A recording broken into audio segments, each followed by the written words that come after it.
para sa inyo. No? Grabe. Kanina pa kong pasilip-silip. Marami ng gutom.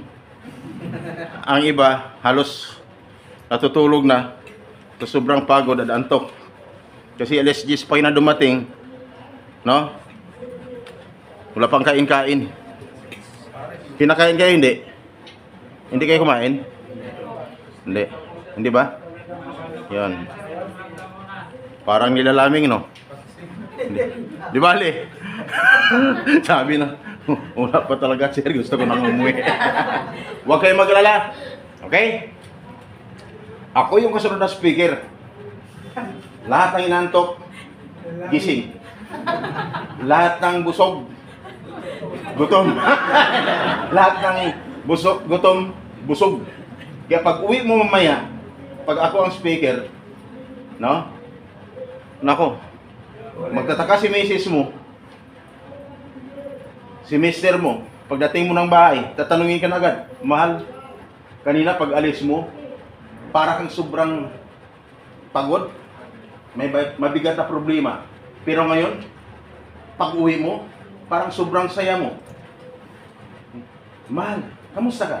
Hindi man, okay, hindi man lang sumasagot. Ngiti pa rin ng ngiti. Yung pala, nalipasan na ng gutom. No? Nalipasan ng gutom, kaya hindi sumasagot. Ang oras sa buong Kapuluan, alauna, 16 ng hapon. Okay. Musta? Dapat walang antok-antok yan, ha? Walang pa-antok-antok. Okay. Gusto niyo malaman anong pangalan ko? Gusto niyo malaman? Tapos na si Ma'am Sara kanina. Sandralin. Ako ang kasunod. Wow, maaga kayo matapos. Walang is, walang pag-ibig, walang PhilHealth, walang insurance. Maaga kayong matapos. Yan ang pinakamagandang good news, no? Ready na ba? Lahat inaantok? Daming inaantok? Sigurado ka? Sigurado ka makakatulog ka dyan? Okay! Ako yung kasunod nyo na speaker. Gusto nyo malaman pangalan ko? Tandaan na, hindi. Pangalan ko bilang yung Mrs. Sam Carmo sa tagpagsalitan ng Lipa, Pidos. Monday ng Saturday, nandito rin po kami. Ang iba nagtatanong, Mrs. Sam, bakit kayo nandito? Nandito kami dahil sa napakalagang mga services para sa inyo. Ang iba nagtatanong, Mr. Sam, ano naman ang mga services na yan? Ang lagi kong sagot, ganito. Mamaya, inyong malalaman ang buong detalye sa akin pagbabalik. Sabi mo, season of the pride. Pagkati. Suko. Okay! Ako yung kasunod na speaker. Kaya sana walang inaantok yan, ha. Kadalasan kasi pag nagtok talaga walang talagang inaantok. Daming speaker dito. Sa kabila may mga speakers diyan, sa kabila, sa taas meron. Pero tandaan, pagdating sa part ko, manay silip din. Ano yun? May ano dyan, may show. Wala, ganito na talaga magtutok. Okay.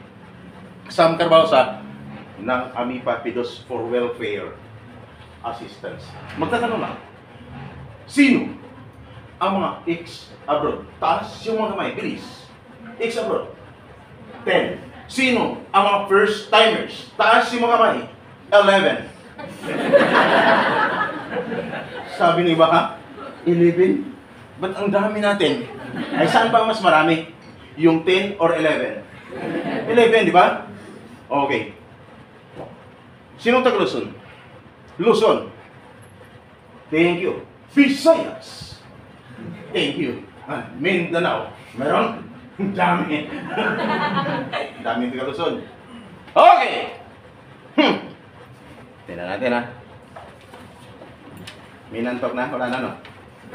Kaya sa mga nagtitext dyan, maniwala kayo. Ingat ka. Kaya baka may nakakonsentrate ka sa cellphone mo. Tapos bigla ka na magugulat, mabitawan mo ang cellphone mo, sayang yun. No? Sayang yun. Okay. Ito tanong ako. First timers. Ex-abroad, sino umabot ng 20 years sa labas ng bansa? 20 years. 20 years, wala. 50 years. O wala. 10 years. Meron. Wala. 8 years. Meron.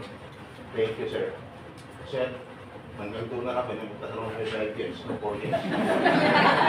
Sir, magtatanong nga ako. Nung umalis ka nun, nagpidos ka ba? Opo, saan ka nagpidos nun, sir?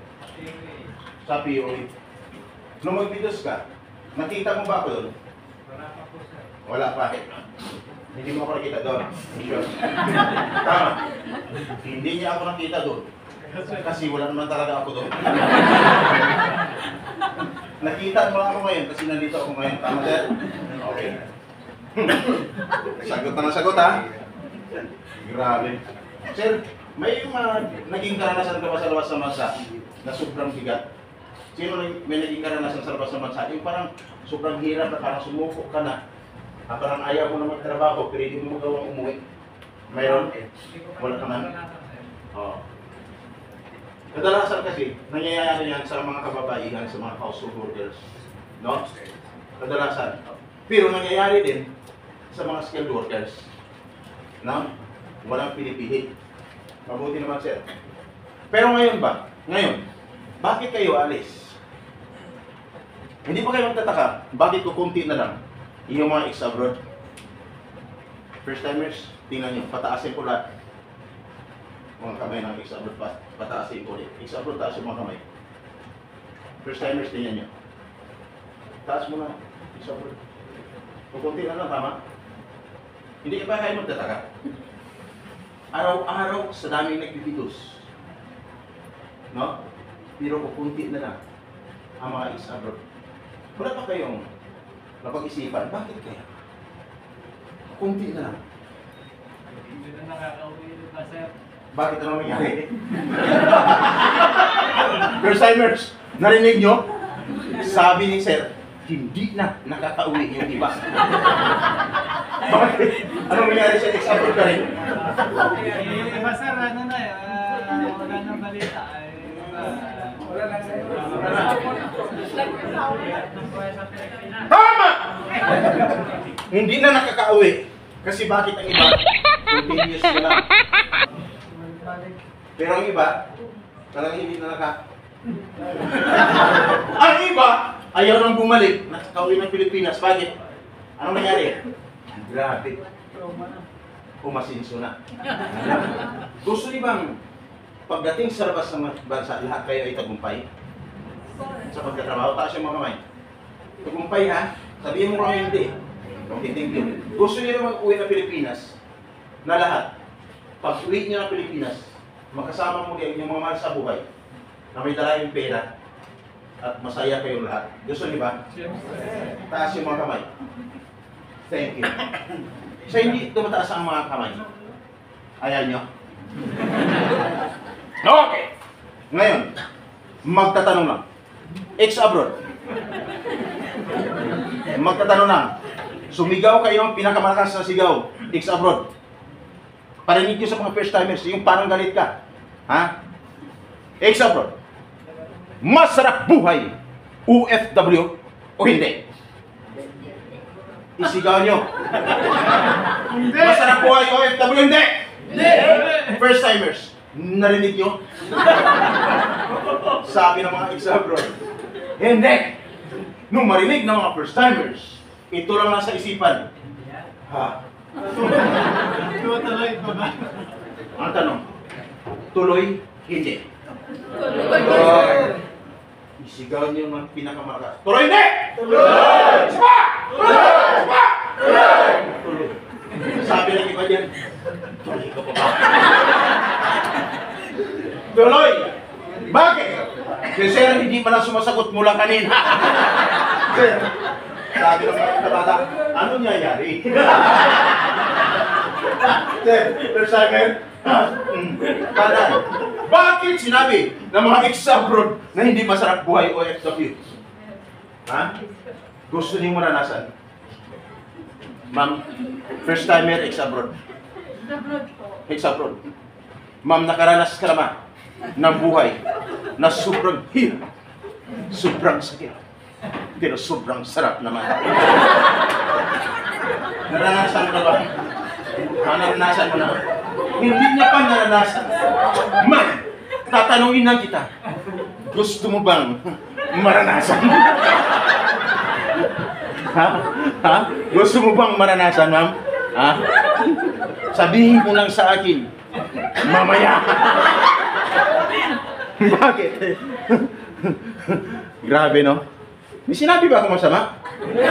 Wala naman, ah. Ang iba kasi mapag-isip ng masama. Habang ako'y nagtatanong, nakaganito. Parang galing sa Muntinlupa.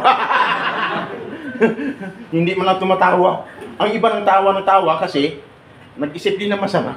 Wala naman akong binabanggit eh, na masama. Tama? Okay. Ganito yun, mga first-timers.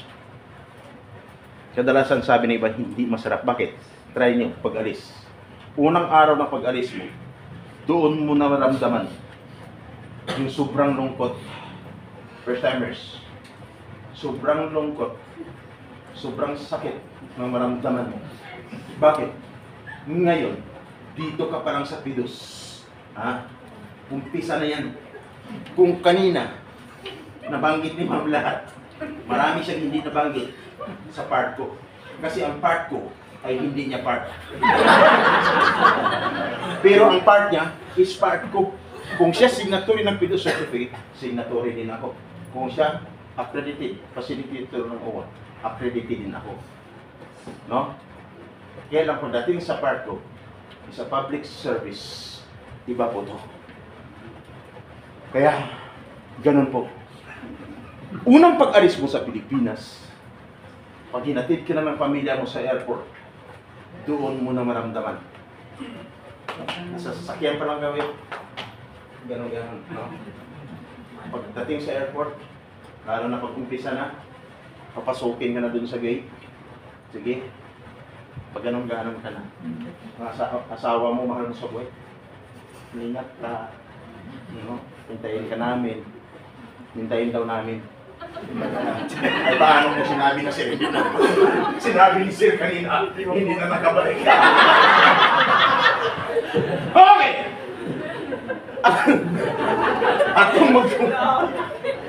At nung nakasakay na sa plane, sundan nyo lang ang sinasabi ko, ha, mga ladies.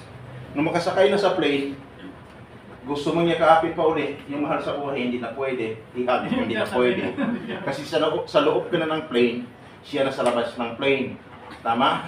Tapos nung lumipad na ang plane, gusto mong magbabay, kahit anong silig mo doon, kaya iba nakipag-agawan doon sa may pintana. Kasi gusto mag-video-video. Tandaan, ano sabi kanina? Hindi ko alam yun kasi wala ko dito kanina. Huwag makipag-agawan. Upuan mo, bawat isa may seat yan. Huwag kang makipag-agawan doon sa may malapit sa pintuan. Ha? Meron iba kung ikaw lang, kung ikaw naka-assign doon, ikaw. Ngayon, nung umangat ng plane, unti-unti, doon mo na maramdaman. Makarating kaya ako sa taas. Nung pumasok na sa ulap, umpisa na. Gusto mo mang silipin. Hindi mo na talaga makita. Sila na yun. Gusto nyo silipin kayo, hindi ka rin nila makita. Hanggang sa dumating ang punto na nakarating na kayo sa labas ng bansa, doon na magsimula yung lungkot mo. Kasi, unang araw na sa iyong,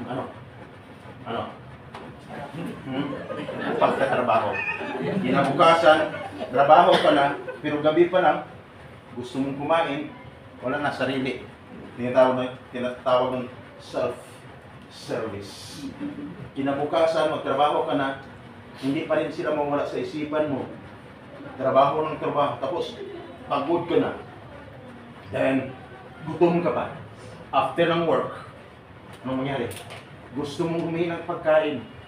Walang mag-serve sa'yo ng kapatid, asawa o miyembro ng pamilya. Tama?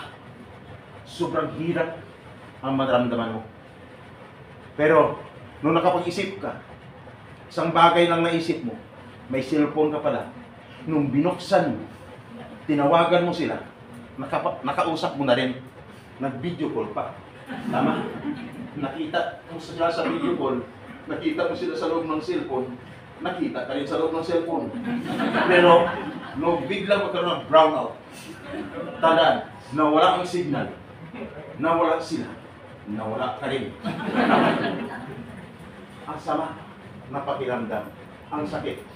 Pero, nung tuloy-tuloy ka na magtrabaho, sunod na mga araw, hanggang sa palapit na ang sahod, hanggang sa ikaw ay sumahod na, nakapagpadala ka na ng pera sa pamilya. Kayo ba magpadala ng pera sa pamilya? O baka mamaya, sa pilitan ng pag-upload yung may iniwasa lang kayo ng pamilya mo. No? Padala ka na ng pera, natanggap na nila. Anong maramdaman mo? Sobrang sarap. Kaya yan ang buhay ng mga OFW. Hindi lang sobrang hirap, sobrang sakit. Pero, sobrang sarap naman. May masama doon, wala. Iba yung sarap. Yan ang ibig sabihin. Sir, kamusta ka? Okay ka lang? Tanong po ang buhay OFW. Kailan tanong? Tuloy-tuloy ka na nagtrabaho. No, sunod na buwan, trabaho ka ng trabaho. Kailang hindi pa natapos yung isang buwan na pagtatrabaho. Ayan na. Sunod-sunod naman ang tawag. Hindi ka pa sumahod at hindi mo pa nga alam kung madelayed ang sahod mo. Ayan. Tawag ng tawag sa iyo na wala pang linaw kung matanggap mo ba talaga yung sahod mo. Kasi minsan, may pagbabago. Tama? Kaya ang iba, yung naramdaman, kung una pa lang araw, unang buwan pa lang, no? Talagang miss na miss yung mahal niya sa buhay. Pero nung kinulit ng kinulit, wala pang ang sahod, padalhan mo na naman kami dito. No? Kailangan na namin, wala lang kaming pera. Anong maramdaman mo? Sunod-sunod ang tawag, wala pang sahod. Puro na lang gusto magpadala ng mga padala. Ang iba, nakulitan na. Nung makulitan, inuupan ng cellphone ang pamilya. Kaya tandaan, maraming mag-aasawa na hiwalay sa mga abroad, mga OFWs. Maniwala ba kayo? Opo, sir. Lalo na sa mga skilled workers. Nung magtanong ako last year, ma'am, pag ilang balik mo na, sir, pang-apat na, may asawa ka pa ba? Sabi niya, sir, malapit na. Kaya, sana, ang panalangin ko sana, ipag-pray ninyo na sa inyong pagbalik, sana buo pa rin inyong pamilya. Ayos? Kaya ako na dito just in case of emergency. Mr. Sam, meron ka pang mga mahalagang bagay na iparinig mamaya sa amin? Opo, meron. Kaya dito, yung oras ko napakaigsi, pero nakapalaga para sa inyo. Bago mag-lockdown, nasa 1.5 hour ako. Bakit? Maganda pa noon. Bakit may sahod ako? Ngayon, 30 minutes na lang to 40 minutes. Bakit? Wala akong sahod. Kaya, igsian ko na lang. Kaya hindi na rin ako nagbubukas ng projector. Bakit? Pahirapan kong sarili ko. Bakit ko pahirapan kong sarili ko? Bakit? Wala naman akong sahod, di ba? Kaya ganito, kayo. Lahat ba may cellphone taas yung mga kamay? Ingat kayo sa loob. Kasi hindi lang sa labas, pati sa loob. Meron. Kaya huwag kang magkumpiyansa. Diyan. Sa katabi mo. Sabi ng iba, oo nga. Nagbabalik ka na ngayon. No? Ako nadali din na cellphone eh. Ngayon, ganito. Sir, bakit ba talaga nagbibideo ka? Kasi hindi ko nahuli sa labas. Minsan, dito ko sa loob nahuli. Yung ano, kasi nagbabago na rin daw ang buhay. Yung bumibiktima ng mga OFWs. Si Sir, ilang taon ka, Sir? 8 years? Ako, wala ka pang balak mag-abroad noon, Sir. Nasa 20 years o 25 years na ako sa serbisyo as public servant. Naalala niyo ba si Sara Balabagan? Yes, sir. Narinig niyo? Nakulong at tinatulan ng kamatayan? Okay. Saan siya ngayon? Sabi ng iba. Sementeryo. Wala. Bakit siya nakulong? Ang sagutin isa, Sir, na-rape. Ang tanong, mayroon bang na-rape na siya pang nakulong? Wala, di ba? Walang na-rape na siya pang nakulong. Dapat ang salarin ang makukulong, tama? Nakulong! Bakit? Ipinagtanggol lamang ang kanyang sarili. Nung inatimpo siya na repeat or gasain, ang kanyang ginawa? Lumaban. Ipinagtanggol ang kanyang sarili. Hanggang sa mapatay ang kanyang amo. Kung kaya, ang kapalit, ikinulong siya. Hinatulan ng kamatayan. Suko! Sir, nakulong. Pero ligtas ang buhay sa tingin na kamatayan. Sabi ng iba, ay babae naman kasi yun. At saka, household worker. Ay paano naman si Engineer Jen Aquino? Isang professional, maganda ang profession, maganda ang posisyon, nakulong din at tinatulan ng kamatayan. Bakit? Ang problema, guys, walang pinipili. Kaya, dapat magiging handa kayo. Pagdating sa ano sa bansa, magiging aware ka. Kayo ang tinatawag ng mga bayani. Dapat magiging alert ka lagi. Always alert at all times. Bayani ba kayo? Hindi nyo alam. Hindi piniliwanag sa inyo kung bakit kayo naging bayani. Dahil sa inyong pagpadala sa Pilipinas through mga remittances, mga tax, doon po umaangat ang ekonomiya ng ating bayan.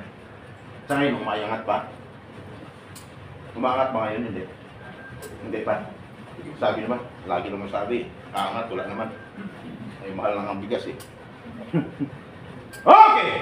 Kaya kayo, tinatawag na bayani kasi kayo po ang pinagmulan sa mabilis o napag-angat ng ekonomiya ng ating bansa. Papasok yan sa kabanang bayan. Ang tanong, sino ang makikinabang? Ang sagot na isa noong nakaraang araw, Sir, buaya. Sabi niya, totoo nga. Okay? Buaya. Pero, hindi tayo nagtapos dyan. Ngayon, naligtas ang kanilang buhay sa bingit ng kamatayan. Sarah, si Engineer Aquino, sino tumulong? Walang iba. Hindi kami noon ang tumulong. No? Kaya ang dami, iisa-isahin ko, hindi ko maubos-ubos yan sa loob ng 2 oras. Ang gagawin ko na lang, Sir, gaano ka totoo yung sinasabi mo na tumutulong ka? Tumutulong kayo. Okay. Buksan mo ang cellphone mo. Lahat ba may data? Subukan niyo. 1 minute, buksan niyo. I-search niyo ang Kaagapay PCTV. I-search niyo. Ngayon na, bilis. Bilis. Bilis, buksan niyo lahat. Okay? Kaagapay, space, PCTV. S, Sierra Charlie Tango Victory. Buksan niyo. Okay, nandyan? No. So walang data, sige, hayaan mo lang. So may data, itry nyo. Kasi bakit?